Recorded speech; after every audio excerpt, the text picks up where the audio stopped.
Hay dos grandes tipos de libros acerca de la historia universal. Por un lado están los libros tradicionales que cuentan la historia de un tirón, pero pasando de largo aquellas anécdotas y hechos sabrosos que un historiador tradicional considera no demasiado relevantes. Y por otro lado están aquellos libros que son listados de curiosidades, pero que están desprovistas de su contexto, que están planteadas como listas inconexas, del tipo de libro de 500 cosas para leer en el baño.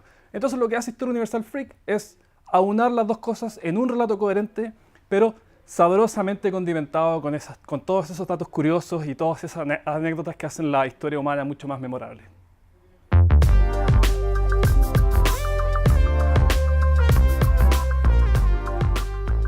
Yo diría que hay 4 razones por las cuales leer la historia de esta manera es aconsejable para la gente. La primera diría es el goce. O sea, este tipo de cosas realmente te genera placer, averiguar, conocer estas cosas.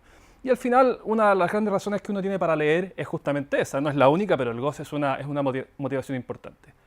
Una segunda razón, y que está muy relacionada con la anterior, pero que es distinta, es que cuando un libro es entretenido, entonces hay más posibilidades de que uno finalmente lo tome, lo agarre y aprenda. Si es que el objetivo final es aprender y no pasarlo bien, bueno, el hecho de que sea entretenido te permite tomarlo, te permite empezar el proyecto, que de otra manera quedaría juntando polvo en el velador.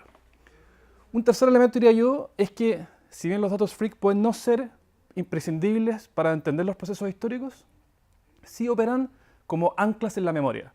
Al ser hechos memorables, te permiten a ti recordar de manera más fácil lo que sí es imprescindible, lo que sí es importante y lo que sí tiene un alto poder explicativo de estos procesos históricos.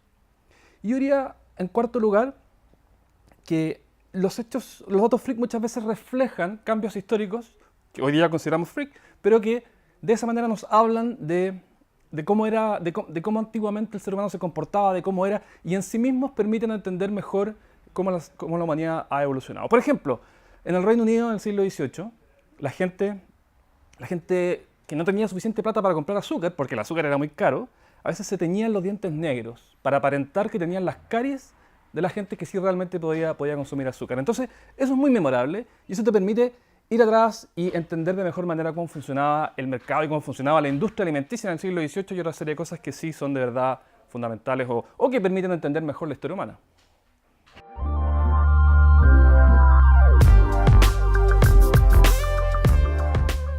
Yo soy bien patiperro y el año 2014 planeé un nuevo largo viaje y en ese viaje yo tenía la experiencia de viajes previos en los cuales yo había conocido mucho, pero siempre en un modo pasivo. Había sido un mero espectador de lo que la humanidad y el mundo tenía para ofrecer. Y lo que quise aquí fue transformar mi viaje en una experiencia que tuviese tanto una componente activa como pasiva. Y la activa fue escribir este libro. Yo en ese momento tenía la página web hace 11 años, una página web con datos curiosos, y el viaje entonces se trató de transformar esa página web en este relato coherente que mencionaba antes, que fuese una historia continua que se pudiese leer de un tirón.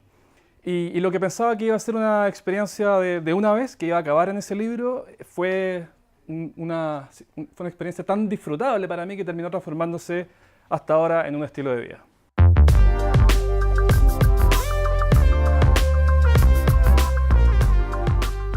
Yo creo que hay un interés intrínseco en las personas por entender la historia. Y creo que hay un genuino interés casi innato por saber cómo llegamos a ser lo que somos y por qué estamos donde estamos. Lo que pasa es que la historia nos fue enseñada de una manera tal que había falta de atención por aquellas cosas que podían cautivar el interés de quienes escuchábamos. Porque los profesores tenían, y no es que los profesores hayan sido malos muchas veces, es que tenían que pasar contenido curricular, tenían que cumplir una serie de metas que no necesariamente entran en concordancia con esta idea de mostrar aquello que cautiva la atención de la gente. Y simplemente si uno es capaz no digo de eliminar lo importante y no digo podar aquellos procesos históricos que son más relevantes, sino a eso añadir todos estos sucesos que son memorables, entonces eso permite que este interés innato resurja y más bien se exprese en su causa natural. Y eso es lo que ha pasado en los últimos años con los libros.